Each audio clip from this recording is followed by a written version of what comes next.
আসসালামু আলাইকুম এভরিওয়ান। আজকে যাব নিউ মার্কেট, গাউসিয়া, ওখানকার আশেপাশে যতগুলো মার্কেট আছে সবগুলো এক্সপ্লোর করার জন্য। বাট অনেক রোদ ছিল আর জানি না আমার কেন এত গরমে বাইরে বের হতে মন চায়, যে আমি খুবই ইরিটেটেড ফিল করতেছি এত রোদে। আর করার যেমন কর্ম তেমন ফল, এই চিন্তা করে আমি আমার কেনাকাটা শেষ করে ফেললাম। অনেক বেশি ক্রাউড হওয়ার কারণে আমি ক্লিপসগুলো নিতে পারি। মার্কেট থেকে বের হয়ে দেখি এমন ফুচকা বিক্রি করতেছিল রাস্তার ধারে, তো ফুচকাটা এত বেশি অ্যাপিটাইজিং মনে হচ্ছিল, এক প্লেট নিয়ে নিছি।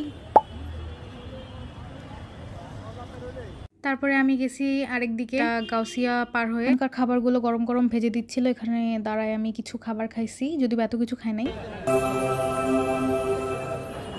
তারপরে খাওয়া দাওয়া শেষ করে আমার মনে পড়লো যে আমার ক্রাফটিং এর 2-1টা মেটেরিয়ালস প্রয়োজন, এগুলো কিনতে আমি চলে গেছিলাম এখানে, কারণ আমি এখান থেকে কোনো প্রোডাক্ট কিনি না, দামটা একটু আমার বেশি মনে হয়। এগুলো কেনাকাটা করার পরে আমি বাসার দিকে রওনা হয়ে গেলাম রিক্সায় করে। রিক্সাওয়ালা আমাকে এর মধ্যে জিজ্ঞাসা করলাম আপনার বাসা কোথায়, উনি বললো দিনাজপুর। তারপরে তো এই সেই গল্প শুরু হয়ে গেল, and he was so much curious. আর আমারও খুব ভালো লাগতেছিল কারণ আমি কথা বলতে পছন্দ করি। আর এই জিনিসটা আমার খুবই ভালো লাগে, মাঝে মাঝে একা একা ঘুরে বেড়াইতে, নিজেকে এক্সপ্লোর করা যায় এবং অনেক কিছু বোঝা যায় কোনটা কোনটা আমি পারি, কোনটা কোনটা পারি না। That's all for today, by.